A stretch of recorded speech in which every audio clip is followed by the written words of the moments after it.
I've been coming here since I moved to this bit of town, since I moved to Sheffield about 6 years ago, and I think we started really quickly using the word utopia to describe this patch of land and the people here, and everything that happens, and partly I think that's about it and their importance to us as a family and as new arrivals, actually, in a place we'd never belonged before. So I think a lot of the significance for us is about our belonging. So me, my family, my kids, the kind of affinity, the felt affinity with what goes on here, and the need, like the actual need for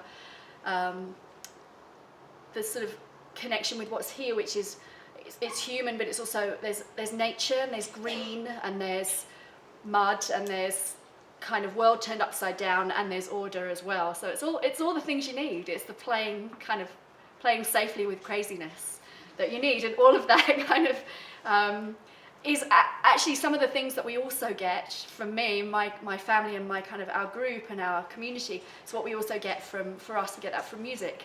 So I think I was always kind of wanting to bring those facets together, really, because of what they shared in terms of what they give people in terms of human connection.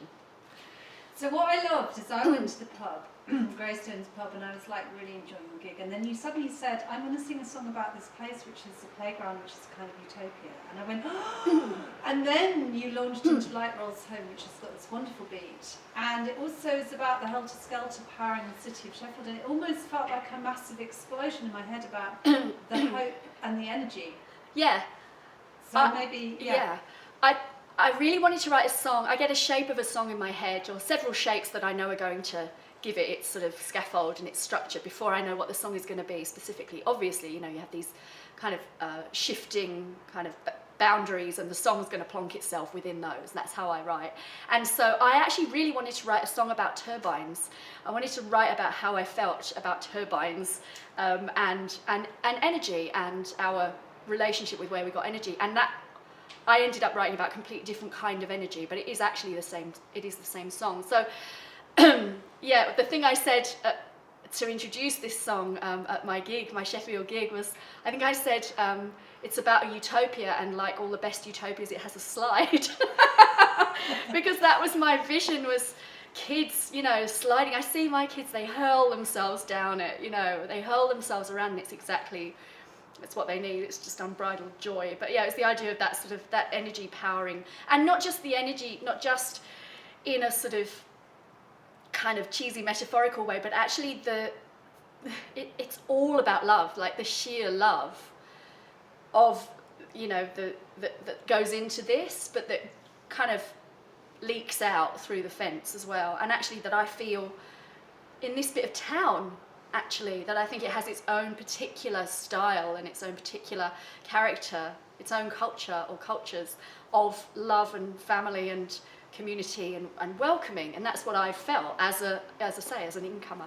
So yeah, and I guess that the song is kind of it's sort of the cousin, or maybe the sort of great niece of songs like Dirty Old Town. It's that sort of the backdrop, the industrial backdrop.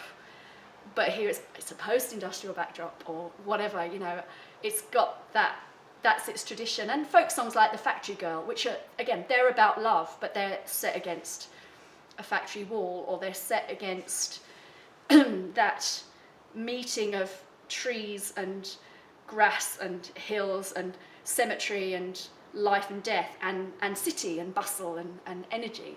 And it's a bit like Rob Cowan talks about in his book Common Grounds, that sort of edgeland idea, the idea that urban doesn't describe us and rural doesn't describe us, but here, particularly in Sheffield, I think we have a kind of concatenation, a real kind of merging, really, of those two identities. I think we feel it all the time, and I think it's to do with the trees and the grass and the mud and the slide and the roofs, and the history, the industrial history. So I was trying to weave all of that basically into a song that is a little bit like Sesame Street as well. And when I wrote it, it didn't sound like that at all. It sounded like a kind of wistful folk, you know, hair waving in the breeze, sort of rural folk song. And my producer, Tom Wright, who we worked down at Yellow Arch Studios, just down the road, 5 minutes down the road in Neep's End, you know, he took the song and he turned it into what it is and gave it that beat. And I said to him, oh no, that sounds like Sesame Street, I'm not really sure. And then I listened again and I said, could it be more like Sesame Street? It just sort of seemed to fit, you know, it kind of went to that place. So I'm very proud of it. But I have to always acknowledge where the spark came from, where the energy came from, and that's here.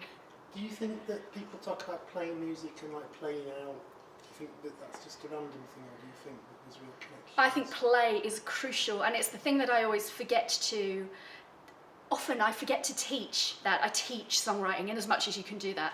And I teach music, which of course you can, but I think more and more these days I feel like I want to teach, or I want to communicate the play aspect of that. So songwriting is just playing, and it's the best, for me it's the best part, is when you're playing around with it and seeing if you actually can do that, if you can call a slide a turbine, or if you can say, like, look at what you're seeing and just say it, and it's got music in it. And that I think that is all play, and I think that's really, really crucial. I think improvisation is really, in all areas, is really what we feed off. And I think this is one of those gorgeous spaces for improvising. That's what my kids do. They come here and they improvise in every sense. And has every place you've lived fed into your music in the same way, or has it fed in different, distinct? Really different. I lived on a canal boat, travelling around for 12 years. I eventually, while I was doing my postgrad, I got a mooring. Myself and James, my other half, we got a mooring, and we were a bit more sort of sedentary. But we travelled. We lived on the water. And I found that what I was writing when I was living on the water was really, really different, actually. I don't know, I haven't really analysed it, but it did have a really different feel. And I think that I had a very different life. We had a very different life on the water and in rural spaces. We were occupying that kind of edgeland thing in a much different, there were really different ratios of urban to rural and space and quiet and all that. So actually coming to Sheffield, and it's again that thing of, you don't want to be on a cloud about it all, you know, it's utopia, but it's not denial. I'm not denying that actually when I moved here, it looked really different to where I just lived. And I know that people have that reaction to spaces like Burngreave, you know. I know they do because they say it to me. And that's why I really want to communicate the sort of the love and the welcoming and the positive parts of it. But I think that's also why it's really important to me, because I put my feet on solid ground pretty much from wobbling about on a boat. And I needed to find that solid ground was accommodating and was welcoming, and I found that it was. So, but yeah, it wasn't without its shock, you know, making that step onto land, and that affects the art that you make, doesn't it? What brought you here? Was it just kind of, did you just come down one day and like look at it? Or? No, our street was already a safe house. We already had friends because we travel around with musicians. So we had friends. Music brought us here. Yeah, it was definitely the place where there was the highest concentration of music playing, friends who had kids as well, so that was really important. So our friends lived in this street and found our house, and it was a bit, I don't believe in meant to be, but it was a bit meant to be. And just finally, I think, I should stop soon, but I was just thinking about the phrase "life finds a way" and "you tell your children," which comes out of another song you've written about cemetery. And I guess when I played that to the philosopher we work with, we just said that philosophy is so it's utopian, but it's grounded. It's like a concrete utopia. Yeah. You know, you tell the children life finds a way, Yeah. and the bees and the honey and the cocoa Yeah. cans. That seems to be like a philosophy in your... Yeah, it is. Someone wrote something a couple of days ago and said that the songs, because Instar, the album, is, for me, it's quite captured in one line from Light Rolls Home, from the Adventure Playground song, which is trees are pushing up the concrete. And someone said the whole idea of the songs, and songs sound like things breaking through, dandelions growing between the cracks in the pavement.